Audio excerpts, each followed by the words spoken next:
For more on this, Antony Loewenstein joins me now live from Sydney. He is an Israeli affairs analyst and also the author of My Israel Question. Antony, good to have you here with us on TRT World. Now, certainly the visit of U.S. Secretary of State to Riyadh comes in the wake of major developments in the region. The first one being Riyadh normalizing restoring full diplomatic ties with Tehran. Then you have Saudi Arabia announcing that it's going to cut oil output, and also there are rumors that perhaps Antony Blinken is going to try to push Riyadh to normalize ties with Israel. Which one out of these three do you think is going to dominate the agenda?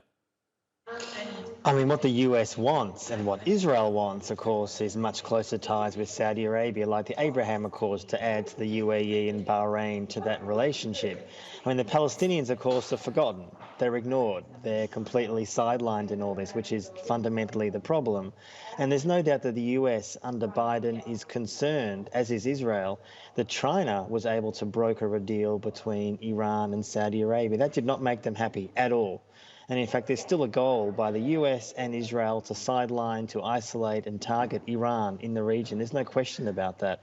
So one of the goals I think that Blinken and the Biden administration want in Saudi is to try to make Saudi more likely to befriend officially Israel. I mean, Israel's been friends with Saudi for decades, unofficially. But officially, there is a real question. And the question is, therefore, what does Saudi want to make that deal? And I would say, based on my research over the years, similarly, dare I say, to what the UAE and Bahrain wanted, is the most sophisticated weapons and spyware. That's basically what Saudi wants for that deal to happen. How much do you think Israel and the US are concerned about Saudi Arabia restoring full diplomatic ties with Iran? Hugely. I mean, the US administration has expressed their displeasure.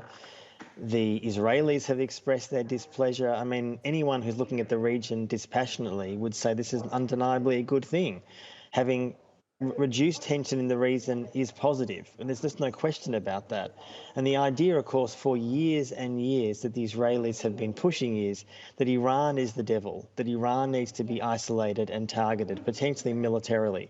And the US, I think, feels and recognises that its influence in the region is declining. Right. It's no longer the sole hegemon at all. In fact, it's now a multipolar world. China is a rising power. China, in fact, increasingly is talking about assisting in any kind of peace talks between Israel and the Palestinians. So There's a new game in town. Now, Antony, certainly, as you highlighted, the U.S. is upset and concerned about Saudi Arabia restoring ties with Iran. The U.S. is also upset about Saudi Arabia announcing cuts to its oil output. So certainly, despite all these factors, Saudi Arabia is doing what it wants to do. So does it perhaps indicate that Saudi Arabia has basically shifted its focus when it comes to diplomacy from the U.S. and now it is focusing on other regions, and whatever the U.S. says is basically of not much importance to Riyadh anymore?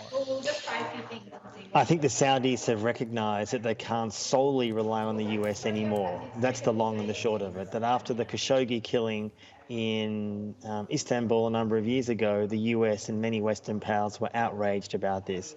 And I think Saudi was upset that someone had dared challenge their brutality.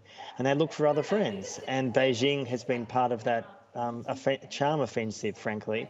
I think, look, Saudi still needs the US for a range of reasons, diplomatically, militarily. It's still its closest partner and ally. But it's also looking for other friends. China is a key ally increasingly, and so is, frankly, Iran. So, and look, if Israel and Saudis make an official friendship deal this year or next year, the key question that remains unanswered is what happens to the Palestinians? The Palestinians are occupied people for over half a century. They have fewer and fewer friends diplomatically within the Arab and Muslim world. And the question is, what happens to them? If we're going to talk more about this long-awaited two-state solution, that window shut years ago. The Palestinians need freedom and independence. And I fear that a deal between Israel and Saudi will put that deal even further behind. All right, fascinating insights into the topic. Antony Loewenstein, it's always a pleasure. Thank you very much for talking to us here on TRT World.